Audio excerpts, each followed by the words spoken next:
Welcome to the deep dive. We're here to peel back the layers on some really persisting human questions. Yeah, the big ones. Exactly. And today, we're tackling one that honestly echoes through generations. Why does it so often look like injustice wins?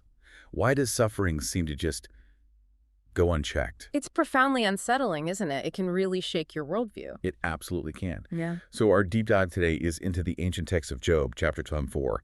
This is where Job himself grappled with these exact problems with, well, incredible honesty. Raw honesty. Totally.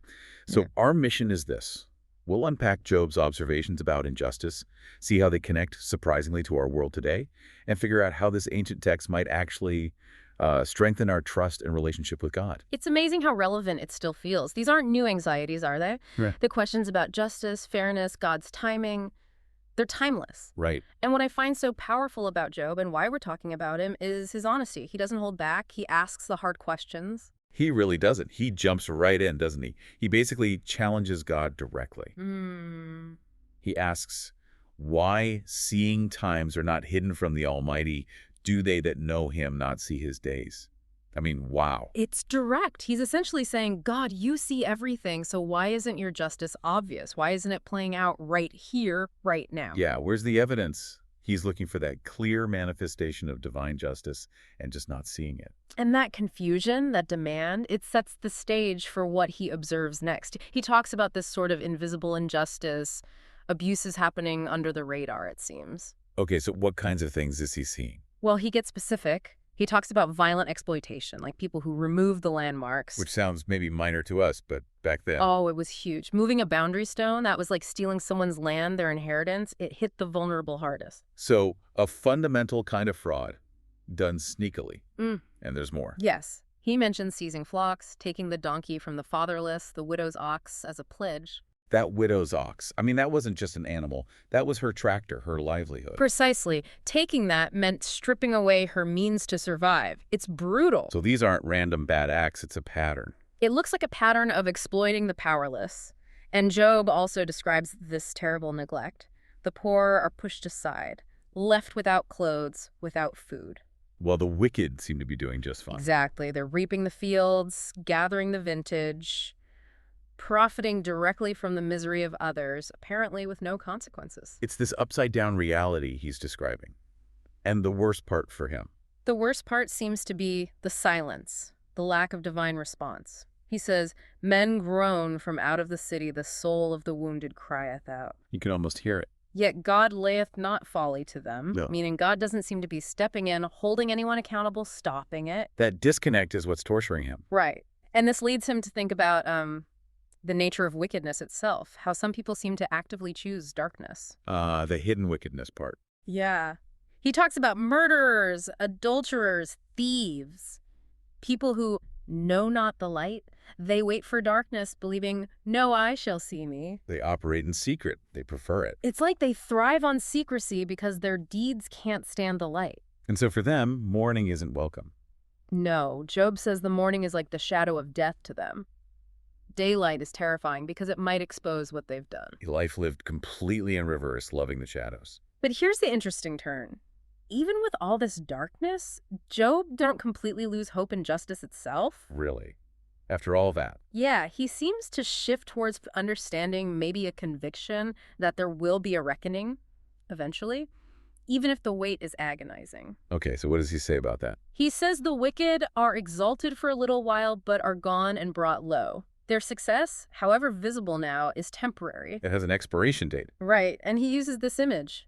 Drought and heat consume the snow waters, so doth the grave those which have sinned. Meaning they'll just disappear, be forgotten.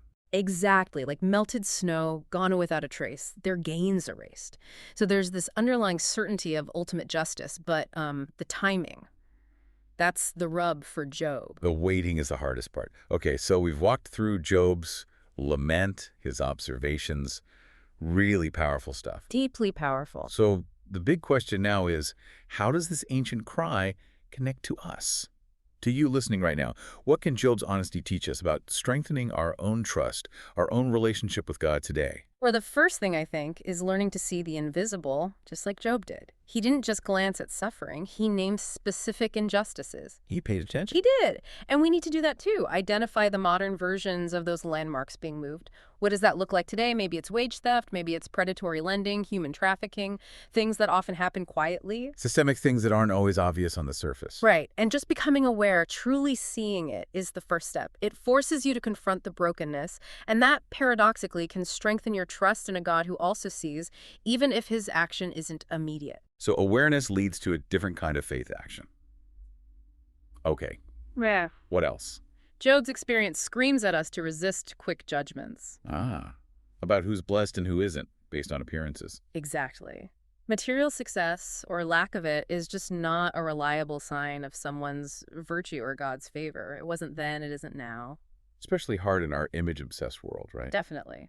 But Job pushes us to look deeper.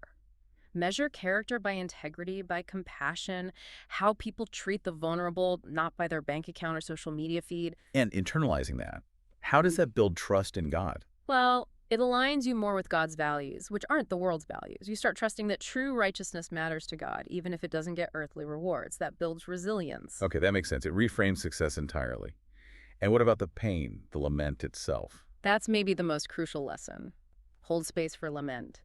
Job shows us it's okay to cry out, to be angry, to be confused when facing awful things, whether it's, public tragedies or personal illness. It's not a failure of faith to question. Not at all. It's an act of faith. It's bringing your honest, broken self to God, trusting he can handle it, creating spaces in church, family, friendships, where that raw honesty is safe. That deepens the relationship. It makes it real. Instead of pretending everything's fine. Right.